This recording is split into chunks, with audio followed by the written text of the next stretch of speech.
ધ્રાંગધ્રા તાલુકાના કોંઢ ગામના આ દ્રશ્યો તો તમે જોયા જ હશે। હવે આ દ્રશ્યો સામે આવ્યા બાદ અનેક લોકોને ખેડૂતો સાથે જે પોલીસ દ્વારા વર્તન કરવામાં આવ્યું તે જોઈને રોષ આવ્યો, પરંતુ એ ગુસ્સો ફક્ત જનતામાં રહ્યો અને મીડિયામાં રહ્યો। સરકારના પેટમાં કોઈ તેલ ન રેડાયું। હવે સરકારના પેટમાં તેલ રેડાય અને તેમને આ ઘટનાથી ફરક પડે એટલે ખેડૂત નેતા મેદાને આવ્યા છે।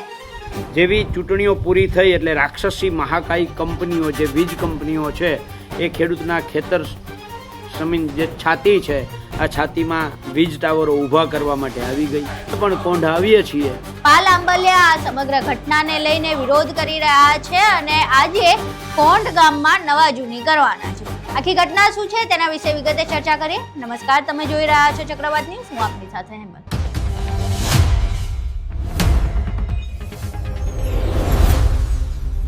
ધ્રાંગધ્રા તાલુકાના કોંઢ ગામમાં જબરદસ્તી ખેડૂતોના ખેતરમાં તેમની મંજૂરી વગર વીજ પોલ નાખવા માટે લોકો આવ્યા હતા। આખો મોટો પોલીસનો કાફલો અને જે ખાનગી કંપનીઓ છે તે ત્યાં આવી ખેડૂતોએ મંજૂરી ન આપી તો તેમને ઉપાડીને લઈ જવામાં આવ્યા। પોલીસ દ્વારા તેમને ડિટેન કરવામાં આવ્યા, તેમની વાડીના તાળા તોડી દેવામાં આવ્યા અને જબરદસ્તી વીજ પોલ નાખવાની પ્રક્રિયા હાથ ધરવામાં આવી। હવે આખી ઘટના બાદ જે મીડિયામાં અને લોકોમાં થોડો ઘણો રોષ જોવા મળ્યો, જે આટલા સમયથી ખેડૂતો પીડાતા હતા તેમાં આવડા ભયાનક દ્રશ્યો જ્યારે સામે આવ્યા ત્યારે લોકોને એવું લાગ્યું કે ના ખેડૂતો સાથે ખોટું થઈ રહ્યું છે। હવે આખી ઘટના સામે આવ્યા બાદ પાલ આંબલિયા જે ખેડૂત નેતા છે અને કોંગ્રેસ સાથે જોડાયેલા છે તેમણે આખી ઘટનાને લઈને આજે એટલે કે 27 તારીખે સાંજે 5:30 વાગે કોંઢ ગામ જઈને આખી ઘટનાનો વિરોધ કરવાનું નક્કી કર્યું છે અને જે ખેડૂતોના ખેતરોમાં જબરદસ્તી વીજ પોલ નાખવામાં આવી રહ્યા છે તેને લઈને પણ વિરોધ કરવામાં આવશે અને આ કામગીરી અટકે એવી પ્રક્રિયા હાથ ધરવામાં આવશે। અહીં સાંભળીએ પાલ આંબલિયા આખી ઘટનાને લઈને શું કહી રહ્યા છે અને સાંજે 5:30 કોંઢ ગામમાં શું થવાનું છે। નમસ્કાર, જય જવાન, જય કિસાન, જય જગત। મિત્રો, ચૂંટણી સ્થાનિક સ્વરાજ્યની પૂરી થઈ અને સરકારે જાણે ખેડૂત હટાવો કંપનીઓ બચાવો નું સ્લોગન દિલમાં વસાવી અને કામ ચાલુ કર્યું એવું લાગે છે। જેવી ચૂંટણીઓ પૂરી થઈ એટલે રાક્ષસી મહાકાય કંપનીઓ જે વીજ કંપનીઓ છે એ ખેડૂતના ખેતર જમીન જે છાતી છે આ છાતીમાં વીજ ટાવરો ઊભા કરવા માટે આવી ગઈ। ડીઝલના ભાવ વધ્યા, ડીઝલની અછત ઊભી થઈ, ખેડૂતો ડીઝલના ડબલા લઈને પેટ્રોલ પંપો ઉપર લાઇનમાં ઊભા રહી ગયા। ખાતરમાં લગભગ 200-300 રૂપિયાથી ચાલુ કરી અને 700-800 રૂપિયા સુધીનો વધારો થયો।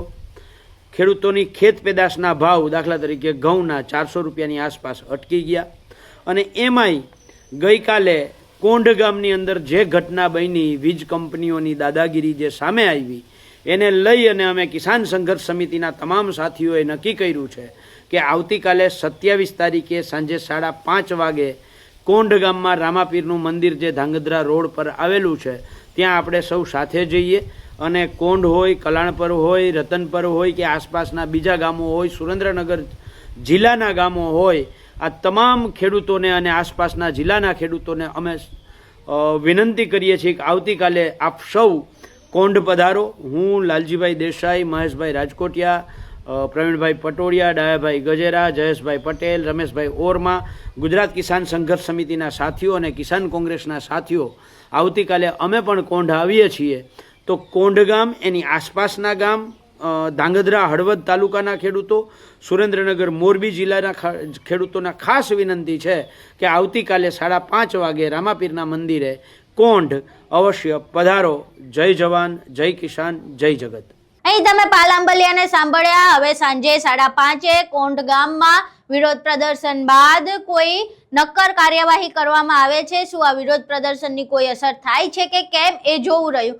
શું ખેડૂતોને ન્યાય મળે છે કે આ જ પ્રકારે જબરદસ્તી સરકાર તેમના ઉપર દમન કરશે અને ખાનગી કંપનીઓ તેમના ખેતરમાં તેમની મંજૂરી વગર વીજ પોલ નાખીને જપશે। જો કે ચૂંટણી પહેલા આપણે અનેક ખેડૂત નેતાઓ જોયા હતા। ઘણા ખેડૂત નેતાઓ આમને સામને આવી જતા હતા। ખેડૂત નેતાઓ એક રેલી કરે, એક સભાઓ કરે, આવા બધા દ્રશ્યો આપણે જોતા હતા।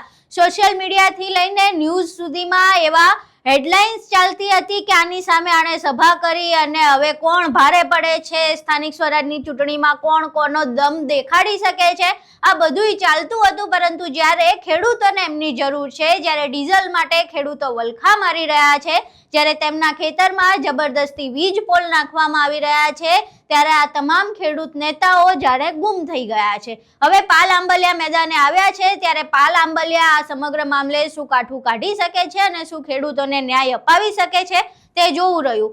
આખી ઘટના અને વિડીયો જોયા બાદ તમારું શું માનવું છે, તમારા મંતવ્યો અમને કોમેન્ટ બોક્સમાં જરૂર જણાવજો. વિડીયો પસંદ આવ્યો હોય તો વિડીયોને લાઇક કરજો, શેર કરજો અને અમારી ચેનલને સબસ્ક્રાઇબ કરવાનું ભૂલશો નહીં. નમસ્કાર.